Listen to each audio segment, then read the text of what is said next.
future. Yeah, I'll tell you a funny story. Not funny, but we were helping a family. They had a safe in the home, like it was built into the wall, and the person unfortunately passed away.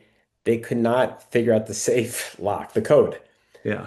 They had not never given the code to a family member. Now, yes, there's ways to break into a safe, and of course it was done. But how much easier would it be to just put the numbers into FamVault?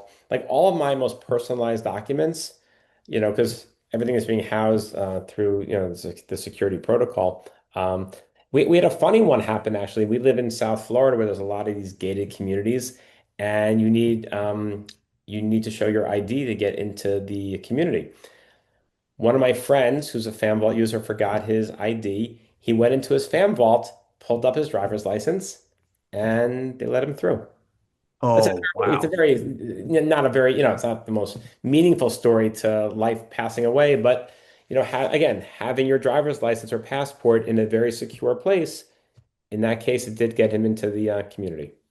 Well, I was traveling around Germany, and this was years ago when I was right out of college, and I fell asleep in a hotel room that apparently the doors don't auto close and don't auto lock. Somebody came in and robbed me while I was asleep, Wow.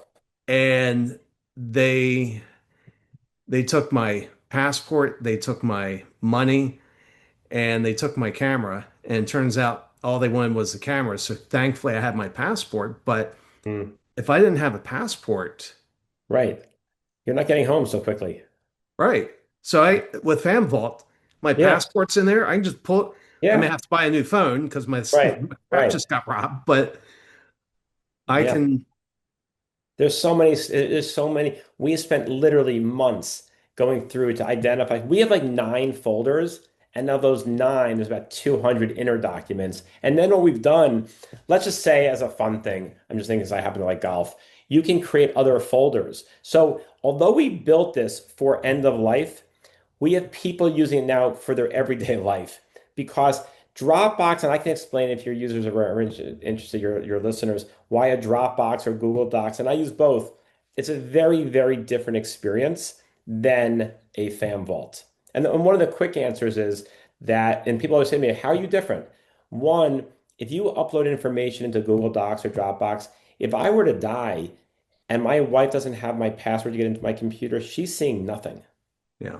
We consider FanVault a very forward-thinking vault where everything gets forward upon passing and uploading the death certificate and identifying through our AI and that, everything, the person unfortunately has passed away. All the information gets forwarded to that successor, witness, executor, etc. It's very, very different than a static. You could build a vault for $100. Just Yeah. build an Excel spreadsheet or a Word document. This is that on steroids. Well, let's talk a little bit about security. So the thing, one of the things that goes to mind when you mention Google Docs, I'm like, yeah, the last thing I want Google in charge of is the critical information in my life. Yeah.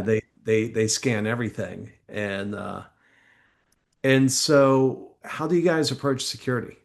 So that was the most important part of the entire business model was our security. So the first partner we brought on was a cybersecurity team that represents part of the US government.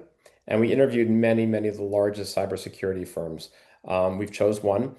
And two, we also house everything on AWS through Amazon's platform. So we don't even see the information. Like if Craig, if you were to become a user of FamVault, I would never see your documents ever. The Hmm. only one is, AWS. If they were to go out of business, we're all in trouble. The whole world's in trouble because all my boxes that come every day would no longer come because I can't buy anything from Amazon. I'm just joking. So Yeah. so the security there's a designation called SOC 2. It's one of the highest designations for a security protocol. It takes over a year to get that designation, which we have. And literally every less than every second, we're scanning for viruses, and we're incredibly comfortable. And we've been selected by some of the biggest companies in the world already as strategic partners. And our due diligence or their due diligence,